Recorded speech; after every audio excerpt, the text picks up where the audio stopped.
Imagine you're running a marathon, right? Mm-hmm. You've been training for years. You push through all that muscle fatigue, and you can literally see the finish line ribbon just fluttering right there in the wind. Yeah, you're inches away. Exactly. And then with just, literally one single step left to take, you just stop, turn around, and walk completely off the track. It's crazy. It completely defies logic. You've already endured the hardest part of the journey by that point. Right. So to just walk away when the prize is, mathematically guaranteed to be right there, it makes zero sense from the outside looking in. It really doesn't. Mm. And that baffling, almost surreal scenario is kind of the exact reality hidden inside this stack of sources we're looking at today. Yeah. We've got August 2026 market reports, on-chain data, all centered around Cardano or ADA. Right, the ADA token. Yeah. And welcome to today's deep dive, by the way. Our goal for you today is to cut through the noise of what has to be, honestly, the most contradictory moment in this blockchain's history. Oh, without a doubt. We're trying to help you understand this massive tug of war playing out in real time. Mm. On one side, you've got this extreme market volatility and institutional abandonment. But then on the other side... there's this aggressive, almost militant technological evolution happening right under the hood. Exactly. The contrast is just staggering. We're looking at an ecosystem that is essentially being stress tested from both the outside and the inside simultaneously. Yeah. And to really grasp the gravity of this, we need to look at how a major Wall Street titan missed a massive regulatory shortcut for Cardano by a margin of just 48 hours. Brand, 48 hours. Yeah. Okay, before we get to that specific window, let's kind of set the stage with the sentiment in early August. Because if you were just skimming crypto Twitter or, looking at surface level metrics, it felt like a massive victory lap. Completely. It was euphoric. Sentiment was overwhelmingly bullish. It really was. The raw data showed AD jumping 18% in just a single week. Yeah, it briefly crossed that highly psychological 20-cent barrier, and the big money players, the whales. Right, the institutional guys. Exactly. They went on an absolute accumulation spree. We saw 240 million tokens stooped up in just 5 days, and TVL, total value locked, that was up 11%. That's huge. It is. The surface metrics painted this picture of an ecosystem just, gearing up for a massive breakout. But then, I'm looking at this market GPS report from August 12th, and the tone just violently shifts. It looks like a completely different reality. Yeah, because the underlying technical structure was essentially disintegrating, even while those surface numbers looked green. Yeah. The market GPS data flagged 5 consecutive lower closes. And more importantly, it showed the loss of a crucial 19-cent structural support level. Okay, and the report also mentions a failing Phase E in Wyckoff cycle terms. Mm-hmm. Can you break that down for us? Because that sounds like, advanced market geometry or something. It kind of is, yeah. What is a failing Phase E actually signaling to traders? So, the Wyckoff cycle is basically a way of reading market psychology through supply and demand. It maps out how large institutional players quietly accumulate an asset, mark up the price, and then distribute or sell it off to retail investors. Okay, got it. Phase E is supposed to be the final aggressive markdown phase. It's the capitulation where everyone panics and sells. But a failing Phase E, that's an anomaly. Meaning what, exactly? It suggests that the expected cascade of selling pressure is breaking its own structural rules, which creates severe unpredictability. So the smart money isn't just selling, the entire floor of the market structure is vanishing right beneath them. Wow. And the report highlights something called the BUY3 stopgap, and it notes that it's compressing rapidly to minus 3.54%. That sounds like a safety net that is just stretching to its breaking point. That is an excellent way to visualize it, actually. In algorithm trading, these stopgaps act as liquidity buffers. They're the mathematical floor where automated systems step in to buy and stop a freefall. Right, to catch the knife, so to speak. Exactly. So the fact that this gap was compressing to minus 3.54% meant that the buffer was eroding incredibly fast. It was directly threatening a drop all the way to the 18-cent level. Okay, so just to recap here for a second. Right. We have whales buying hundreds of millions of tokens, but the structural floor of the market is completely evaporating. Right. The obvious question is, why the sudden whiplash? What spooked the algorithms and the market makers so badly in that second week of August? Well, the catalyst wasn't actually on-chain at all. It came from the traditional finance world. Ah, TradFi. Yep. On August 7th, Grayscale, who is, one of the largest institutional digital asset managers on the planet, They voluntarily filed a Form RW with the SEC. A Form RW. Yeah, meaning they officially withdrew their registration for a Cardano Trust ETF. They just completely pulled the plug, no warning, no shares issued. They just packed up and went home. They completely walked away. And the real tragedy of this decision, it lies entirely in the timing. Right, the 48 hours thing. Exactly. On August 9th, which was exactly 2 days after Grayscale filed that withdrawal, Cardano hit the 6-month anniversary of its futures trading on the Chicago Mercantile Exchange. Okay, I see where this is going. What does that 6-month anniversary actually unlock? Like, why is that such a big deal? It basically unlocks the regulatory fast track. Under the SEC's generic listing standards, if an asset has a 6-month history of trading on a regulated futures market like the CME, it provides this massive shortcut to getting a spot ETF approved. Wow. Yeah. Instead of grinding through a bespoke, highly unpredictable 240-day SEC review process where, the agency can delay and deny for completely arbitrary reasons, the 6-month futures history essentially pre-clears a lot of those regulatory hurdles. So they walked away 48 hours before the doors literally opened. Yep. It's like a sports team signing all these star players and then just fumbling the ball at the 1-yard line. Yeah. Because Grayscale quit on August 7th, ADA is now completely eligible for an ETF under these fast-track rules, but it has no sponsor. Exactly. There's no Wall Street champion left to actually submit the paperwork. Which instantly cuts off a massive anticipated channel for institutional demand. Right. And when the market realized the institutional financial wrapper was just gone, that realization is what triggered the structural breakdown on the charts. The algorithms basically priced in the sudden loss of Wall Street capital. Okay, I have to pause and ask the cynical question here, though. Did Grayscale just lose faith in Cardano specifically? Like, did their analysts look at ADA and decide, oh, this is a toxic asset, or is there a bigger macro trend we're missing?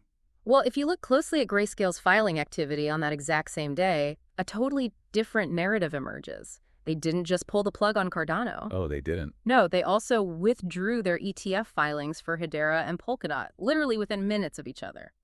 Okay, so it's not an indictment of Cardano's technology then. It's a portfolio-level retreat. It strongly points to a broader cooling of institutional appetite for altcoins as an entire asset class, yeah. Grayscale likely looked at the regulatory landscape, the costs of managing these trusts, and current institutional demand, and just decided to consolidate. Makes sense from a business standpoint. Sure, but the crypto market doesn't trade on nuance. The immediate result was that Cardano lost its bridge to traditional finance. So Wall Street essentially slammed the door. And if the institutional money isn't coming to save the price, Cardano's survival relies entirely on its own engine. Right. But can the tech actually support the ecosystem on its own? Let's look at what is happening underneath this market turbulence, because our sources show an aggressive high-speed overhaul on the tech side. Oh, it is a massive overhaul. On July 18th, the network successfully activated the Van Rossum hard fork, officially moving to version 11. Which laid the groundwork for what they're calling the Dijkstra era, right? Exactly. And reading through the technical specs, Dijkstra isn't just like a software patch. It's a multi-stage architectural redesign. That's definitely the best way to frame it. And two of the most critical components coming in this Dijkstra era are nested transactions and linear LEOs. Okay, let's unpack nested transactions first. Yeah. How does bundling transactions actually change the user experience, or I guess the network's efficiency? Well, think of how a traditional post office works, right? If a company needs to send 1,000 invoices, it doesn't send 1,000 separate mail trucks. It bundles them into one truck. Sure. Nested transactions allow developers to mathematically bundle multiple smart contract executions inside a single overarching transaction. Oh, I get it. Yeah, this drastically reduces the computational overhead and the sheer data footprint on the blockchain. It just makes the network lighter and way faster. Okay, that makes perfect sense. But the other component, linear LEOs, it's described as a streamlined consensus mechanism to boost throughput. And consensus mechanisms are notoriously difficult to upgrade without breaking everything. Oh, absolutely. So how does linear LEOs actually move data faster? So most traditional blockchains operate kind of like a single-lane highway. Every car or, transaction has to wait in line to be checked, validated, and added to a block by a single toll booth operator. Right, which causes bottlenecks. Exactly. Linear LEOs fundamentally changes that architecture by adding parallel lanes. It separates the process of organizing data from the process of validating it. Okay. So, while one part of the network is quickly scooping up and organizing incoming transactions into parallel streams, another part is validating those streams simultaneously. So they are essentially processing data in parallel before merging it back into a single source of truth. Precisely. It allows the network to process exponentially more data per second without sacrificing the decentralized security model that Cardano is known for. And the engineering teams are aiming to push these upgrades to the mainnet before the end of 2026. Wow. And speaking of security, the sources also highlight a release from the high assurance team called Plutus Scordlaster, which involved formalizing the smart contract language in a lean-for theorem prover. For those of us who don't write cryptography algorithms on the weekends, what exactly is a theorem prover, and how is it different from a standard security audit? Right. So in traditional software development, you write your code and then you hire auditors to throw every possible attack at it to see if it breaks. Yeah, a lot of trial and error. Exactly, trial and error. But a theorem prover like Lean4 approaches security through mathematics. Instead of testing for bugs, developers can write mathematical proofs that guarantee a smart contract will only execute exactly as intended.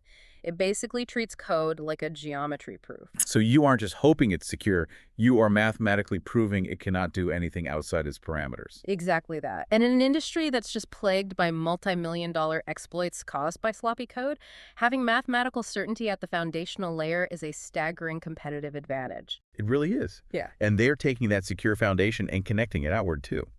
On August 4th, Cardano and Injective activated their first IBC or Interblockchain Communication Testnet connection. Yeah, this is a monumental step for interoperability. It establishes a trustless bridge between Cardano and the Cosmos ecosystem. Which is a big deal because Historically, to move assets between two entirely different blockchain architectures, you had to rely on a centralized middleman, a bridge protocol that held your funds and issued a wrapped version on the other side. Right. And those centralized bridges are massive security vulnerabilities. We've seen so many get hacked. Exactly. If the middleman gets hacked, the assets are just gone. But the IDC integration removes the middleman entirely. It allows these disparate networks to communicate and transfer value natively and, most importantly, trustlessly. Man, it's like, I don't know, it's like they're rebuilding an airplane mid-flight. They're swapping out the engine with Rossum, upgrading the navigation with Dijkstra parallel processing, adding mathematical code proofs, and building a mid-air bridge to Cosmos. It's a lot all at once. It's wild. Yeah. But this brings us to what has to be the most shocking detail in the sources. Amidst this massive, unprecedented rollout, the Cardano Foundation's Chief Technology Officer, Giorgio Zanetti, announced he is stepping down on August 31st. Yeah. Wait, they are rolling out the most critical upgrade in their history, and the CTO just packs up his parachute and jumps out. How is that not a massive red flag that sends investors running for the hills? I know it sounds bad. In any traditional tech company like an Apple, a Google, a Microsoft, losing your CTO during a generational product rollout would trigger a massive panic. Right. But in the context of Cardano in 2026, Zanetti's departure is not actually a crisis. It highlights the most profound paradigm shift happening in this entire ecosystem. Okay, what shift is that? The intentional obsolescence of the CTO role itself. Cardano's engineering is actively and systematically decentralizing. The roadmap shows that by 2027, the transition will be finalized. You will no longer have one monolithic company writing all the core code. Oh, I see. So who maintains the network if there isn't a central engineering team calling the shots? Multiple independent software development firms scattered all across the globe. They'll independently maintain the core node implementations across different programming languages like Haskell, Rust, and Go. So Zanetti stepping down is just the natural evolution of removing single points of failure. Exactly. But that raises a massive logistical question for me. If you have all these independent firms building the core infrastructure, who is paying them? Because Wall Street isn't sponsoring ETFs, right? So the capital isn't coming from traditional finance. The capital is coming directly from the network itself. Really? Yeah, the community is now directly controlling the Cardano Treasury. We have the data from the 2026 budget vote, which is known as Snapshot Epoch 636, and the mechanics of this vote are just fascinating. Yeah, the KuCoin report gives us the raw numbers on that. We saw 113 delegated voters participating. Now, at first glance, 113 people sounds like an oligarchy, not a decentralized democracy. It sounds small, yeah. But those voters represented over 5 billion ADA in voting power. And that is the essence of delegated or liquid democracy.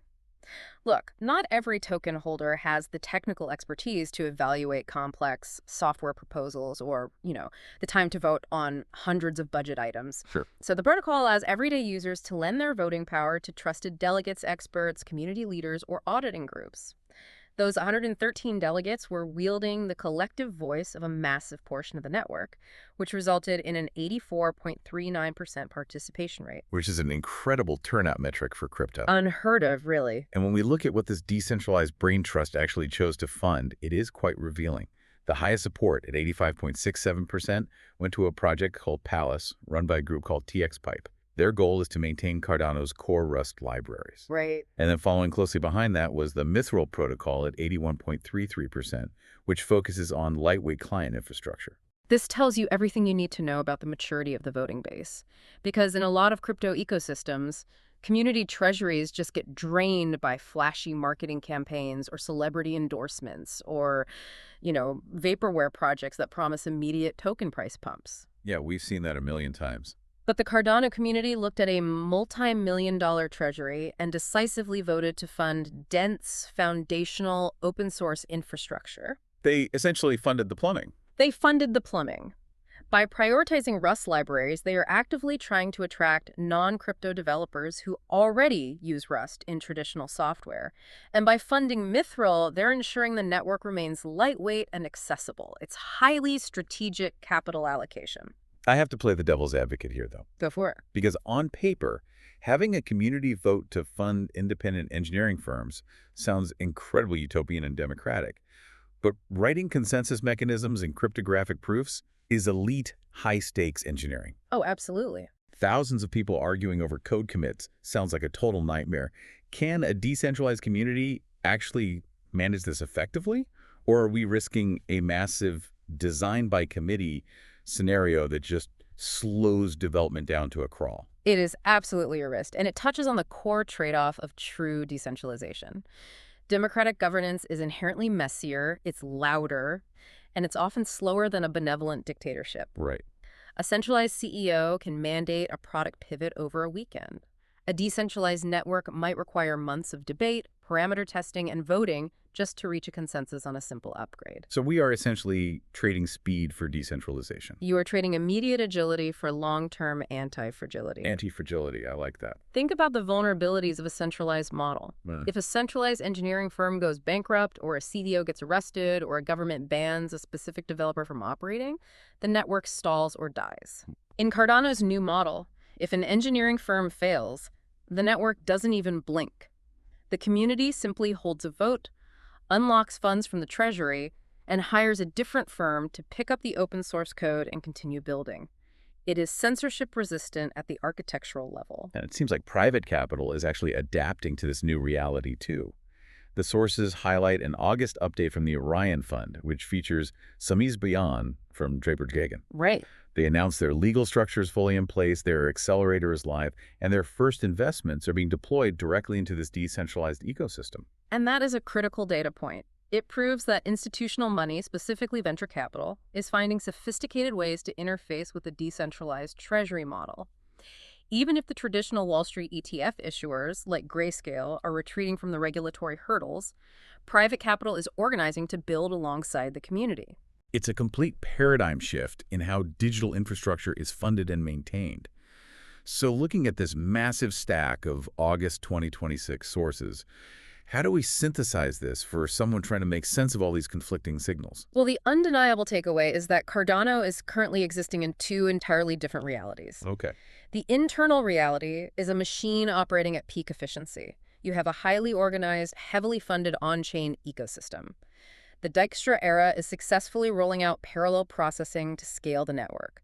You have mathematical proofs securing the code, and a community wielding billions of dollars in treasury funds to deliberately finance independent engineering firms. So the internal engine is arguably stronger than it has ever been. Exactly. But the external reality is a turbulent, deeply uncertain open market. You have vanishing institutional opportunities with Grayscale walking away right before the regulatory finish line. Right. And you have highly precarious technical price charts where foundational support levels are under severe algorithmic compression. It's a massive disconnect between the technology and the ticker. Which brings us right back to our starting point. That marathon runner quitting inches from the finish line.